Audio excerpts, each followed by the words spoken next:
When Sarah's message popped up on my phone that evening, I froze. Going on a trip with my ex, don't be jealous. It wasn't just the words. It was the arrogance dripping from them. For 4 years, I had been patient, understanding, and loyal. I worked overtime shifts, handled bills, and tried my best to keep our relationship balanced.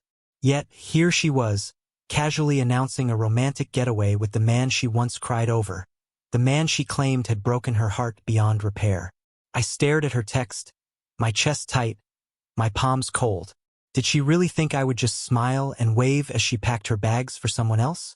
A bitter laugh escaped me. For months, I had noticed her phone turning upside down when I entered the room, the late-night whispers, the sudden excuses to stay out late. I had tried to convince myself I was imagining things, that I was being paranoid. But now she had written the truth with her own hands without shame. The audacity of it all burned inside me. She wasn't asking permission.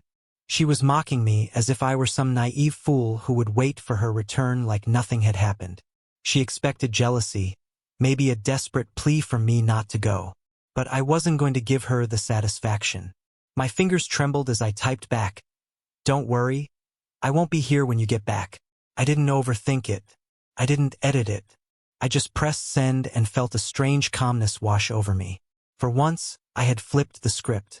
I could almost imagine her smirk turning into confusion as she read my reply. She was used to holding the power, used to me swallowing my pride just to keep her happy. But not this time. My words were not a bluff. They were a promise. That night, I packed quietly. Every shirt folded neatly, every drawer emptied without a trace. I looked around our apartment, our supposed love nest, and realized how many red flags I had ignored within these walls. Her perfume lingering on the couch cushions, the framed photos where she smiled wider than I ever had. Everything felt staged now, fake. By midnight, my bags were in the car. My decision wasn't born out of anger alone. It was clarity. Sarah thought she had me cornered, that she could toy with my emotions while keeping me as her safety net. She had no idea that with a single message, she had destroyed the illusion of control she held. The next morning, my phone lit up with a flood of messages from Sarah. At first, they were playful. "Wait, what do you mean you won't be here?" Then came the confusion. "Are you seriously upset about this? It's just a trip." And finally, the panic. "Where are you? Answer me, please." I didn't reply. I was already on the highway, leaving behind not just the apartment, but the years of compromise, the countless times I put her happiness above my dignity. My silence spoke louder than anything I could have written. I rented a small place across town. Nothing fancy, but peaceful. For the first time in a long while, I felt light. There was no constant checking of her moods, no walking on eggshells to avoid an argument, no waiting for affection that rarely came. Freedom had a strange taste. It was sharp, almost bitter, but it was mine. 2 days later, a mutual friend, Jason, called me. His voice carried a mix of disbelief and pity. "Man, Sarah's blowing up everywhere. She told people you left her because she went on a harmless trip. She's saying you overreacted." I laughed, but there was no humor in it. Harmless. She went with her ex. What did she expect me to do? Send them flowers? Jason was quiet for a moment. Then he said something that stayed with me. "Honestly, everyone can see what she did. She's just embarrassed you didn't play the role she wanted. You didn't beg. You didn't fight. You walked away. That's what's eating her alive." And he was right. Sarah had always thrived on control, the drama, the chaos, the apologies. Those were her tools to keep me tied to her. But this time, I hadn't given her a stage to perform on. I had left her in silence. And that silence was louder than any fight we could have had. Later that week, she showed up at my new place. I didn't let her in. Through the door, her voice cracked, shifting from anger to desperation. "You can't just walk away from everything we built. It was just a trip. I needed space. I needed clarity. Don't throw us away over this." Her words were hollow. Space. Clarity. She hadn't needed space when she leaned on me to pay her rent, when she borrowed my car for errands, when she cried on my shoulder about how cruel the world was. No, the only time she needed space was when her ex resurfaced. I stood there listening but unmoved. This wasn't about love anymore. This was about respect. And once it was gone, there was no rebuilding it. Days turned into weeks, and Sarah's messages grew shorter, colder, almost bitter.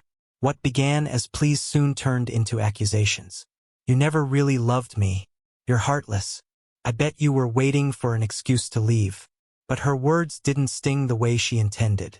For once, I could read her attempts to wound me without letting them pierce. She was unraveling, and I was finally free. I poured myself into work, into rebuilding my routines, into rediscovering the parts of me I had lost while bending myself around her moods. I started hitting the gym again, seeing friends I'd neglected, even taking quiet walks in the evenings without explaining where I was going. That simple freedom, just existing without being monitored, criticized, or guilt-tripped, was worth more than anything she had offered me. One evening, Jason texted me a screenshot from Sarah's social media. She had posted a picture with her ex captioned with some vague line about finding herself and true love never dying. The comments, though, weren't as supportive as she probably imagined. People questioned her choices, called her out for disrespect, even mocked her for chasing what had already failed once. I didn't comment. I didn't message. I didn't even feel angry. I just closed the screen and smiled. The universe has its own way of exposing the truth. A month later, Sarah appeared again at my door, but this time she wasn't angry. She was broken. Her voice trembled as she admitted the trip hadn't gone the way she dreamed. Old habits, old fights, old wounds between her and her ex had resurfaced almost instantly. "I made a mistake," she whispered. "I thought he'd changed, but he hasn't. You were the stable one, the one who cared. Please give me another chance." I looked at her for a long moment. There was a time when those words would have been everything I wanted to hear. But not now. Now they were too late. "I did love you," I said quietly.